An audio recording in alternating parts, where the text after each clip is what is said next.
83% of businesses survive check by check. So my goal is to share with you 4 simple principles. If I have money, I can spend it. If I don't, I panic. 50% off all roofs. We're just gonna roof the world. I gotta pay this tax bill. That's why the system works. That's what I remember. If you do this, I promise you, starting tomorrow morning, your business will be permanently profitable.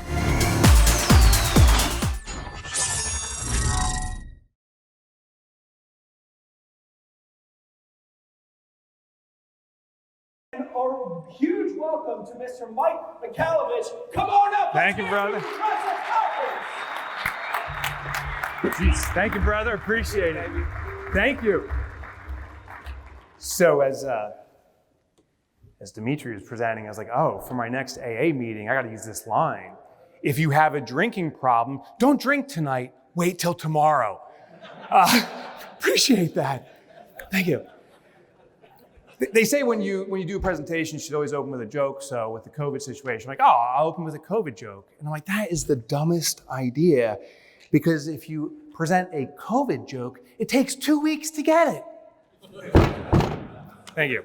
Yeah, that's the best fucking joke you're gonna get from me. So let's get to busy. We're gonna talk about profitability. I brought a piece of paper up that's on your tables. So it's a little worksheet. The thing is, we're gonna move very quickly, so I'm not gonna be able to give you all the answers. But the wonderful thing is at the bottom of the sheet, the answers are already there. Let's get into it. I just wanna know, by a show of hands, have you ever been told by a loved one, someone who cares for you, a total lie right to your face? Just raise your hand. Does anyone? Okay, like 3 people? Really? Okay, all right. You have to meet your wife, I don't know. People will tell us lies to our face because they think it's in our best interest. This starts even when we're a young child. When I was a kid, I grew up in the 70s. I'm 49 years old now. I know, I don't look a day over 48 and a half, thank you. When I was growing up, I was a latchkey kid in the 70s, and my mother told me about the stranger equals danger. I don't know if you remember that, but never approach a stranger. My mother worked at a local factory, and when I'd come home, I would slide the bolt, slide the chain on it, lock the other bolt, slide a chair under the door, and then go watch Chips. And that's how I grew up. And my mother then came to me one day and said, but Mike, you know the whole stranger danger thing? I was 6 years old at the time, I think. I was losing my first tooth. She goes, I told you this, but there's one stranger that's okay. It's a woman, and while you're sleeping, in the middle of the night, this stranger's gonna crawl into bed with you, take a body part from you, and leave you some hush money not to talk about it. The tooth fairy. And not to burst anyone's bubble, but that's a myth, the tooth fairy. Sometimes loved ones tell us something because they think it'll achieve an outcome. They're like, oh, this is so great. I want to lose teeth. Or someone that cares for you right now that's lying to you. It's probably your accountant or bookkeeper, not because they intend harm upon you, but because they want the best for you. There is a foundational formula to profitability that we all know. Regardless of where you learned it, it's in thousands of books. We talk about it all the time, and this is the formula everyone knows. You need sales for your roofing business. You subtract out the expenses you incur, and what's left over is profit. We all know this. In fact, it's even the terminology we use. We call profit the bottom line or the year end. But here's the problem. When something is at the bottom, when something comes last, it's ignored. It's forgotten. Yeah, you love your family? Is that why you put your family last? Of course not. You put them first. If you care about your health, you put your health last or you put your health first. When something is important, it comes first, but we're told that profit comes last. For the vast majority of businesses, we're not profitable. In fact, there was a study conducted by the SBA. This is the answer to number 1 on your worksheet if you want to follow along. We are told myths. The first blank is myths, or axioms is another word, myths.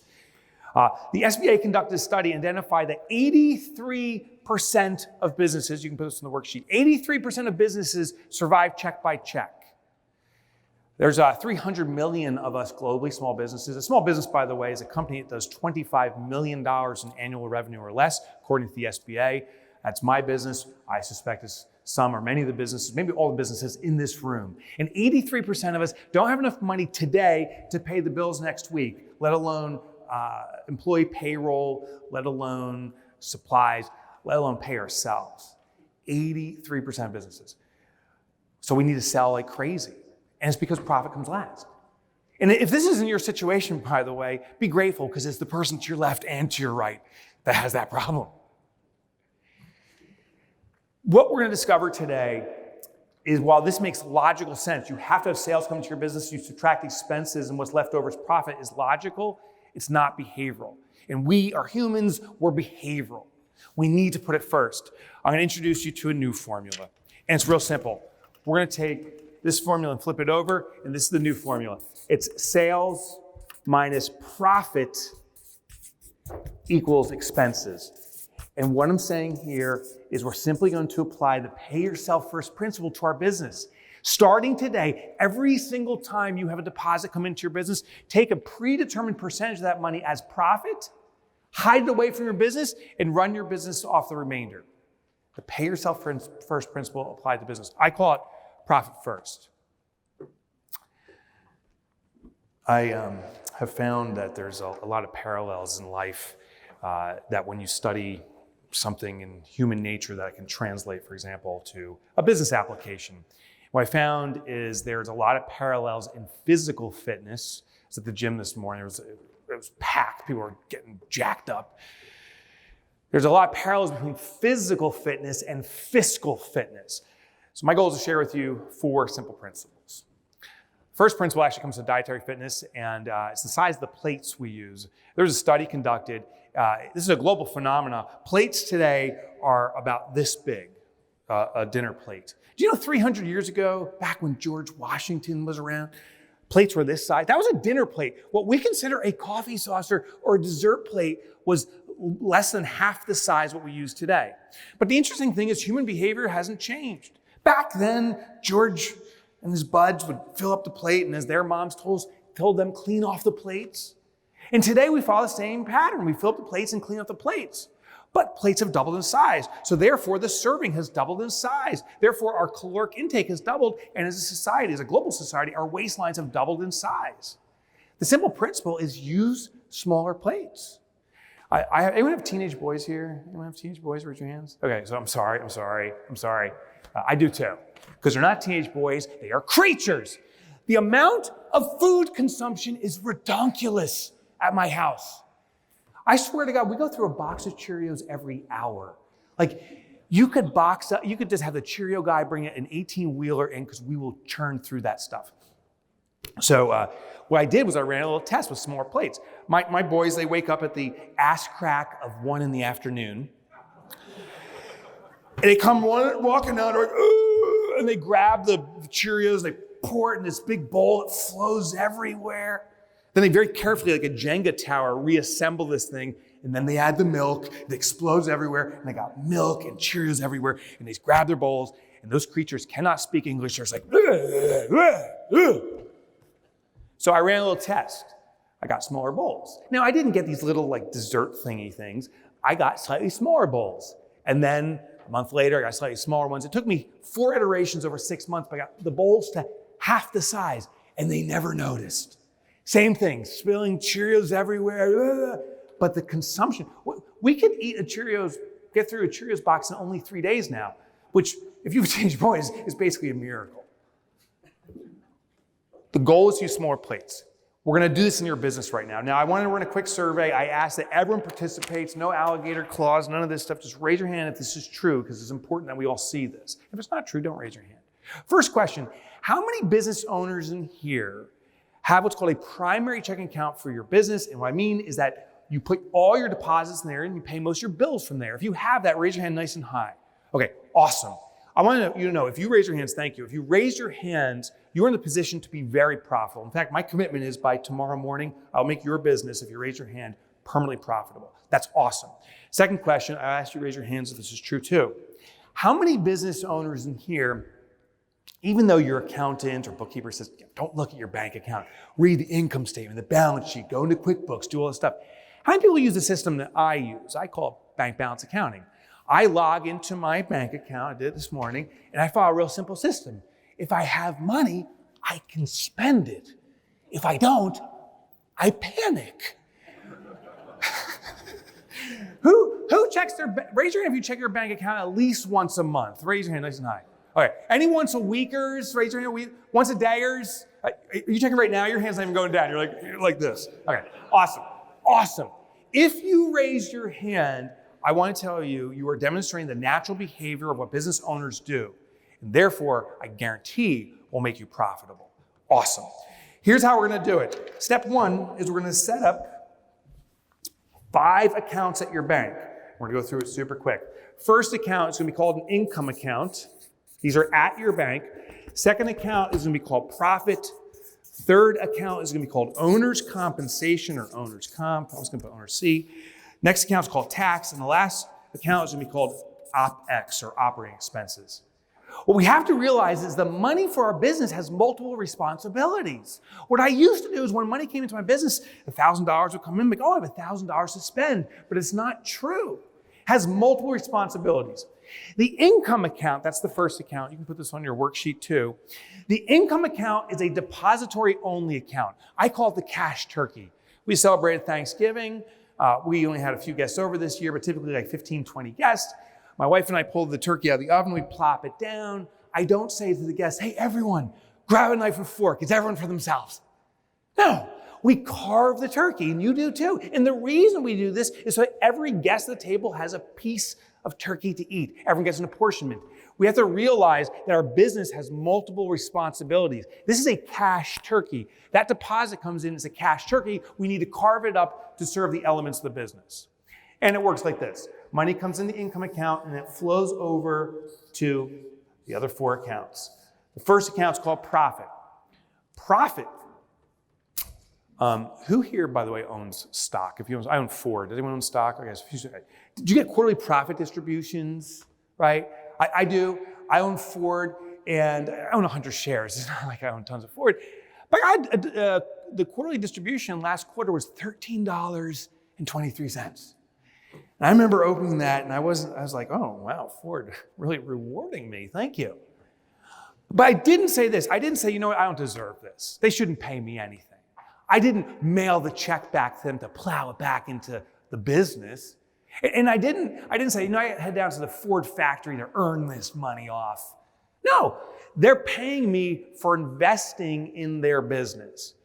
Now, if I ask you own stock, it's a little bit of a trick question because every business owner in here owns stock. We all do. We own stock in our own business. Chances are you own a lot of stock. 50%, 75%, 100%? Your business is going to reward you. I want you to know if you're a business owner in here, you represent only 7% of the world population. Only 7% of the world population will ever start a business, run a business, operate a business, ever.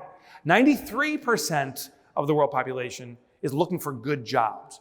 Our job as business owners, if you're a business owner, is to provide jobs. And as a thank you for that, for taking the risk of investing in your own business, it's going to pay you profit. That's the big thank you. It's different than owner's compensation. Owner's compensation is for the work you do in your business. Think if you had to replace yourself. If you stop doing all the work you do, and chances are as an owner, you're doing sales, you're doing some of the work yourselves, you're up there on the roofs. You know, if you had to replace you, what would you pay that person? $50,000, $75,000, $100,000, $200,000? I don't know what the number is, but I bet you it's a boatload of money. And that's the money that you should be making as a business owner. That's why we started the business. It's different than profit. Profit's a reward for starting a business, employing and supporting others, vendors, your employees. Owner's compensation is for doing the work you do. Next counts tax. Tax is to pay your tax bill. Chances are you started your business for one or two reasons. Personal freedom to do what you want, when you want. Probably financial freedom too, right? Not to worry about bills. And you know the number one bill associated with owning a business that we're least prepared for as business owners is the tax bill. Tax bill. Some businesses comes every quarter for all of us at the end of the year, and it's like, oh, how much to who? My God, 50% off all roofs. We're just going to roof the world. I'm going to pay this tax bill. Your business starting today is going to pay your taxes. And the last account is OpEx. This is what you buy your materials with. This is what you operate your business with. Now, I'm going to show you some percentages. The nice thing is on that worksheet you have on the back are some examples you can use based upon the size of your business if you want to explore that. I'm just going to show you an example here. We'll pretend a business is doing $500,000 a year in revenue. So I'll put 500K here. A 500K, it's on the back, so I'm just going to, I don't remember it exactly, but we'll say it does 10% profit, 25%, it's probably 20% to the owner, and 15% reserved for taxes. So that's 20, 30, 45, which leaves 55% for OpEx. And what I'm saying here, as money flows into your business, $500,000 over the year, we're going to be allocating upwards of 10%. That's $50,000 bonus check waiting for you at the end of the year. Thank you for starting a business and employing our population. You're getting paid a salary of $100,000. Taxes, when you're paying, when you're making this kind of money, you're gonna have a big tax bill, $75,000 for that. And then the difference, which I'm just gonna pretend is $300,000, that's not exactly it, is going to your OpEx. Now, listen, I'm just racing through these numbers because we don't have much time. But I do suspect there's a thought in your head saying, this guy is crazy. He knows nothing about our industry. No one makes profit like that. We actually lose money on all of our transactions. We just make it up on volume. It's hysterical if you really think about it. But I want to tell you, you can do numbers like this. Actually, you can probably do numbers better than this. My company did a study of 1,000 businesses, roofers included, to identify the fiscally elite, the best performing companies in every industry. And what we found is they're doing numbers like this or better. And I want you to know that you can do it too when you understand probably the most important principle I can share with you this morning, and it's Parkinson's law. That's also in your worksheet. Here's what Parkinson's law is. Parkinson was a theorist in the 1950s studying human behavior. What he identified is that there is a myth, an axiom, established belief, like the tooth fairy out there, saying that as demand increases, supply will increase to meet demand. Chances are you've heard that's called the supply-demand curve. More people want roofing, the more roofers will appear, or the more you'll provide services. He says it's true, but only in certain circumstances. He said when it came to human nature, we're actually the reverse, that supply dictates demand, meaning the more available something is, the more we consume it. We talked about in food. As plates have gotten bigger, we consume more because more is available. My addiction is chocolate chip cookies. If you put one chocolate chip cookie in front of me, I'll eat one chocolate chip cookie. You put 2 dozen in front of me, I'll eat more than one cookie. Because there's more supply. The supply is dictating our behavior, and it happens with money. The more money comes into your business, the more we consume. Have you noticed over time, hopefully your income is growing and growing. Have you noticed your expenses run in almost exact parallel? It's like there's some mystical force watching. It's called Parkinson's law. We behave based upon supply. If there's more money flowing into our business, if everything's available to spend, we spend it all. It is so wired into humanity that tonight, when you brush your teeth, you're going to experience Parkinson's law. And I just want you to think about this presentation tonight. When you're getting ready to brush your teeth, there's 1 of 2 scenarios. You open your bag or whatever, and in there's going to be a full tube of toothpaste. That's scenario 1. You put a long bead of toothpaste on there. That's what I did last night. Put it on there. Turned on the faucet. I don't know what's in Orlando, but the water pressure here is off the charts. I turn the thing on. It's like the toothpaste flies across the room. Like, oh my God. So what I do? I got a new tube of toothpaste. I put it on there, start brushing away. But someone tonight's going to have the other scenario. When's the empty tube of toothpaste? This is when you open your bag and you pull it out. You're like, oh shit. I totally forgot to get new toothpaste. And there's that prune-like shriveled up thing. What happens? You turn into a superhero, right? You're like, oh man, this is why I've been working out all these years. Freaking I'm trying to get jacked. So what do? You start that twist and turn. Like, come on, you son of a bitch. Right? You twist, you turn, you bend, you slam it in the door. You're like, come on, get out. All of a sudden, you have to revert to the last technique, which is the double thumb grip. Have you done this one? You put your toothpaste tube down, you're like, okay, game on, you son of a bitch. Game on. You put the double thumb grip below it and you start into the tube of toothpaste, you start pushing it. Come on, come on. You start pushing so hard. And that's when you have what's called the turtle head of toothpaste moment. You know what I'm talking about? You're pushing, and all of a sudden, out of nowhere, this little turtle head starts coming up. It's like, hey, you looking for me? And you're like, yeah, you son of a bitch. You got a job to do. And it's like, okay, I get it. And so then the only way, though, to get that turtle head is you got to release the tube of toothpaste. Just for a second. But you got to take one thumb off, just real quick to grab that toothbrush. And it's a freaking turtle. Those turtles are smart. You're pushing down the turtle's head, hey, you looking for me? You're like, yeah. You reach for the tube of toothpaste, and that's when the turtle says, so you called me a son of a bitch, did you? You're the son of the bitch. Since you're laughing, you lived it. You've been there. And since you've been there, you are the definition of Parkinson's law. When there's more supply, we use an excess. When there's less supply, we start to channel different behaviors to extract out. We become innovative, twist and turn. Actually, one droplet now of toothpaste on one bristle hair is enough for minty, fresh breath. All we need is a little. That's the lesson I want you to remember here. As we restrain the supply of money, as less money is available to operate your business, you'll find new ways to twist and turn your business, to extract value out of it, and to get the same results. But the tube of toothpaste, a new one lasts you, 4 weeks, 5 weeks. An empty tube of toothpaste miraculously can go for 4 or 5 weeks. You can do it with your business too. And actually, if you started your business, chances are you have already done that. You couldn't afford the good equipment. You had to find ways to get things done. It is human nature. Less makes us innovative and frugal. That's why the system works. That's what I remember. Now, we got 3 more elements to cover, so we got to start racing along here. I don't have much more time. So here's what it is. The second step in the process of driving profitability is the sequence of how we do things. That's also on your worksheet. The sequence of how we do things is very important. This order is critical. What we're going to do is when money comes into, this is at your bank, cash comes into your bank, we're going to allocate the percentage of money to the profit account first.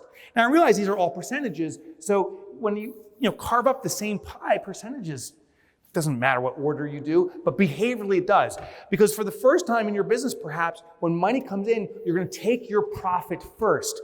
This says the letter R here. It's a reward mechanism. There's a dopamine response. Our mind's like, oh, that's awesome. So money comes in, we allocate money toward profit. Then we allocate money to paying, arguably, I'd say the most important employee for almost any business is the owner themselves, the work you put in. So first we put money into profit, that's a reward. Then we pay your salary, reserve that, that's a reward. Then we allocate money for taxes. Paying taxes is not a reward.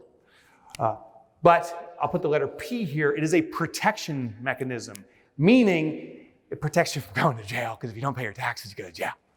So reward, protect, and then the last account we fund is OpEx, serve. It serves our business. So reward, protect, and serve. Reward, protect, and serve. It starts building the profit muscle by doing this sequence. That's the second step to this process. Third step is temptation and removing temptation. Like I told you, I'm addicted to chocolate chip cookies. I'm preparing for a Spartan race with my 18-year-old son. He's 18, I'm not. So I had to hire a coach. That's probably, if you were in the gym this morning, that's why you may have saw me down there, because I have to do 6 workouts a week, and I have to stop eating bad carbs. Told my coach about my love for chocolate chip cookies. He's like, here's the solution, don't have them in your house. I can play the willpower game, and you can put a chocolate chip cookie in front of me. I'll say, no, maybe, and I'll be eating the whole thing. So it doesn't work. Willpower is a muscle, it fatigues. I have no access. I follow Dimitri's rule. If I have a drinking problem, I don't drink tonight.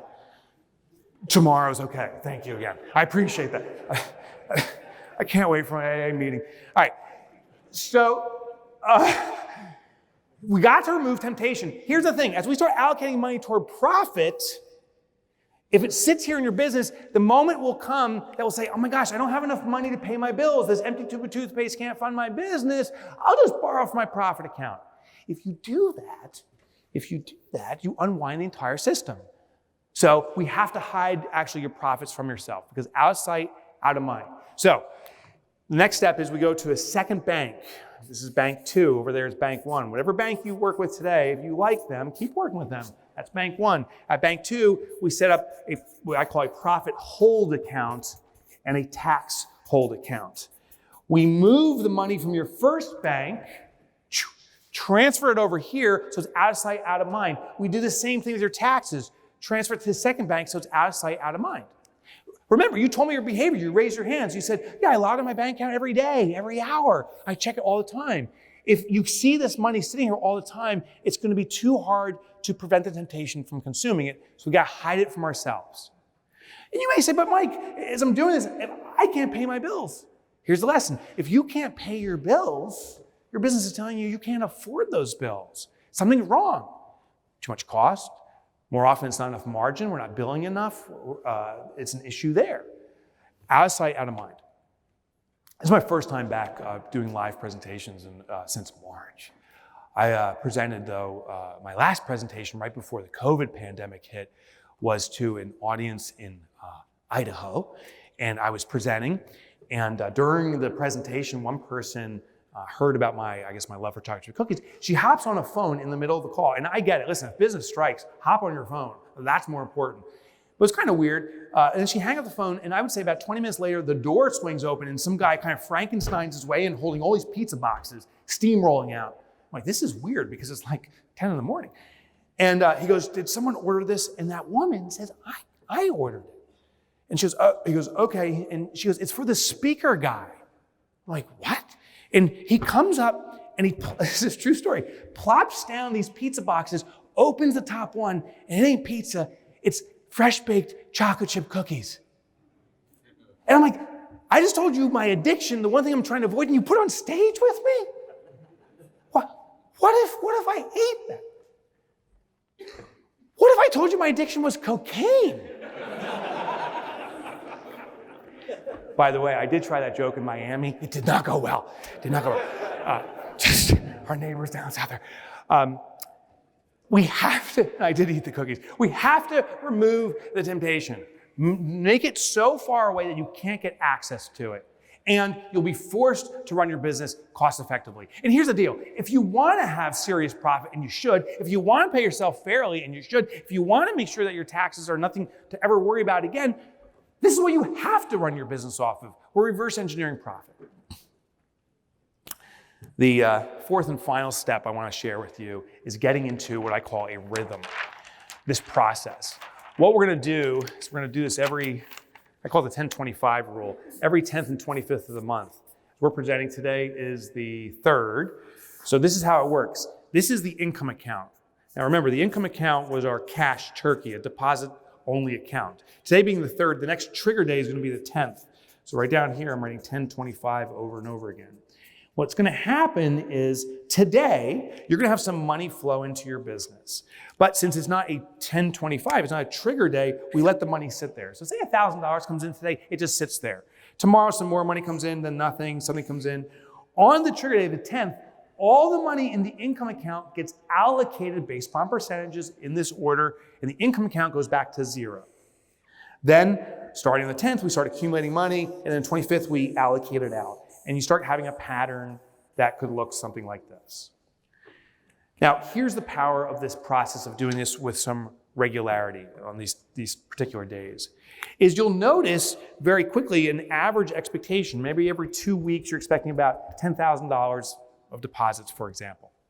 And the beautiful thing is you got to continue to do what you said you already do. I told you that behavior of logging into your bank account's excellent. I want you to keep doing that. Just keep logging in. You now see what the money's allocated to, what purpose it's going to serve. Then, on these particular days, the 10th to 25th, see how much money is in the income account. What do you normally expect? Well, I expect 10,000. Sometimes it's going to be less than 10,000. That's a call to action. That's where you call your bookkeeper and say, what's going on? We're supposed to have $10,000 in here usually. Why is it less? And they will help you correct it. Maybe you don't have enough sales going on. Maybe some customer didn't pay on time. Other times you'll have more than 10,000, and that's times to call your bookkeeper and say, how did we do that? I want to do more of that. This is considered a cash flow analysis. Now here's the thing. You may have heard of cash flow statements. I don't know how to read a cash flow statement. And between me and you, I wonder if my accountant knows how to read a cash flow statement. These are so complex. But the goal of the cash flow statement simply to show you is your cash flowing unexpectedly. Well, the beautiful thing is just do what you've always done. Log into your bank account. See how much money's in there on these particular days. And if it's less, take action. If it's more, take action. The last thing of this rhythm I want to share with you, we call it the 90-day rhythm, is this. Every 90 days, there's going to be that money accumulated here in this profit hold account, in the tax hold account. Every 90 days, I want you to start taking a profit distribution. This is above and beyond your compensation. This is a bonus check for you. This is a thank you. I'm not necessarily a fan of these mega companies like Ford and Netflix and all that stuff. I respect them. I just don't want to have a company that size. I will tell you this. All those companies started in a room just like this, and they elected to grow to that size. And the only way you can get to that size is with absolute fiscal discipline. And the number one lesson I've learned from large companies is always reward the shareholders, always, to keep them engaged. Send them those checks. Your business is going to start giving you a profit distribution every 90 days as a thank you. That money in that profit hold account is for you to use in the way you want, to celebrate, to reward yourself. Now, this is the system that I taught in 40 minutes. It usually takes me a full day, so we're racing. But here's something I've discovered. There's one piece I left out for you that's critical. I can't leave the stage without sharing this. I was in Copenhagen, Denmark, 6 years ago teaching the Profit First system. It was a massive audience. It was about 2,000 people. And I'm teaching it. At the end, I had a chance to speak with a lot of people, and they said, hey man, I need to use this system. I'm surviving check by check. I'm going to try this out. I love it. It's a bank account. So I don't need to change anything about how I do things. I'm going to use this. Those businesses, it doesn't matter where you are in the world, every business owner struggles with cash management. They invited me back to do the advanced topics a year later. So 5 years ago, I returned to Copenhagen. It's the same audience. I start out the event and I'm like, hey, who saw me speak last year? And it's the same people. So all the hands go up. I'm like, that's awesome. Everyone came up to me, you need to use this system. You need to drive more profit. I said, who's doing it? And that was the response, total silence. All of a sudden, everyone started like just pretending they're taking notes, they do not make eye contact move. One woman started dry heaving between her fingers. She's like, looks up, she goes, don't look at him. My face turned beet red. I was like, are you kidding me, Copenhagen? I got so pissed. I'm like, Copenhagen, you said you need this? What's wrong with you? Now, by the way, I don't know if anyone else is a professional speaker. Professional speaking tip number one, don't yell at the audience. I was all fired up and I'm like, oh my gosh, what's wrong with you? And that's when I discovered there was nothing wrong with Copenhagen and us. There was something wrong with me. I left out one fundamental element of the system that I'm going to share with you now. If you do this entire process from day one, you are destined to fail. It's too much too fast. It's like if you've never run a marathon, here's what you don't do in the first day. Run a marathon. You stretch, you learn. There was a study, it's documented in a book by Dan and Chip Heath.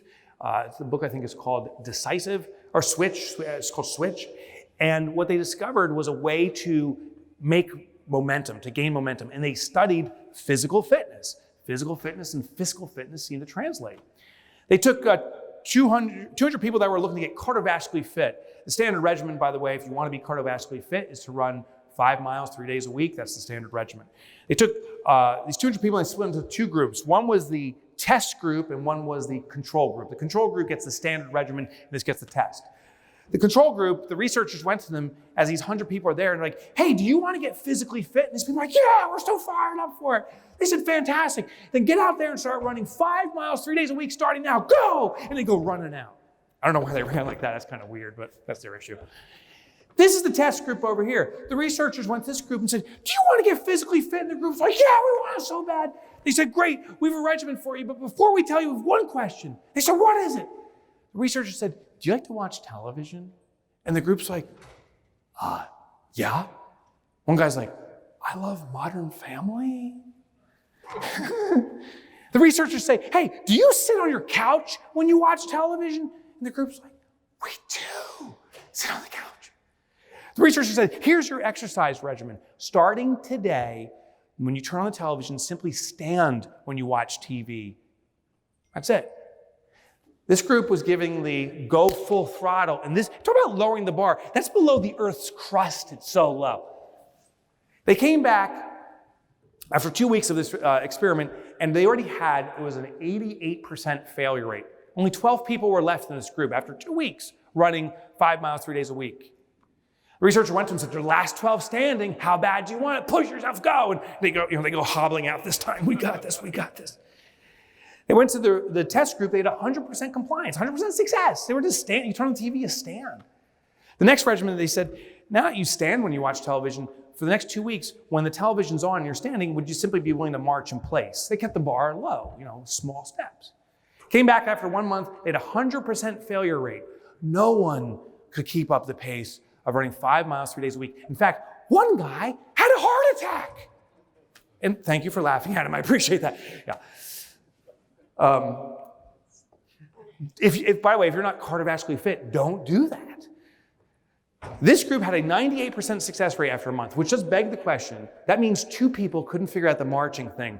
They're like, did they say march? Did they say lay back down my fat, lazy ass and eat Cheetos? I don't recall. They continued on with the test group. Marching in front of the television became doing jumping jacks and calisthenics, which then when commercial breaks would happen, they started running blocks. It did take them 6 months, but for 6 months, they had a 61% success rate. 61% of the people after 6 months were running 5 miles 3 days a week. 0 did it. That's the part I was leaving out. This is running 5 miles 3 days a week. Here's the low bar. This is simply you turn on television and you will be standing. This is the technique that if you do this, I promise you, starting tomorrow morning, your business will be permanently profitable. This is all you have to do. It's 2 steps. Step 1, tomorrow morning, call your bank and set up 1 account. That's it, just 1 account. Make a savings account and call it profit. The beautiful thing about this COVID pandemic, you don't even have to go visit the freaking bank. You can just have them email you. Do all the paperwork. Here's step 2. Allocate 1% of any income that comes in and put in the profit account. Because 1% is nothing. If you have a $1,000 deposit, I'm saying take 1%, that's $10. Because if you can run your business off $1,000, you can run your business off of $990. But here's what will happen. You set up, all this is gone, you set up the 1 account. You start allocating money toward profit. You'll see that $10 or $20 piled up, and next week you'll see more, and the week after that you'll see more as you put more money in there. And then you may say, well, if I try 2% or 3%, you'll start pushing it, and maybe implement the entire system over a few months or 6 months. I'm happy to say we have over 350,000 companies that now do profit first. And all of the successful ones started out slow and they let it grow. Do the same. We've been told since the inception of accounting that this is the formula for profitability, that profit comes last. And if you've been following this formula, how's that been serving you? Are you taking quarterly profit distributions? Are you paying yourself what you deserve to be paid? If not, you now have the simple formula. It's profit first. Every time you have a deposit, take your profit first. Thank you very much. Appreciate the time. Thank you. Thank you. Appreciate it. Thanks, guys. Thank you. Thank you.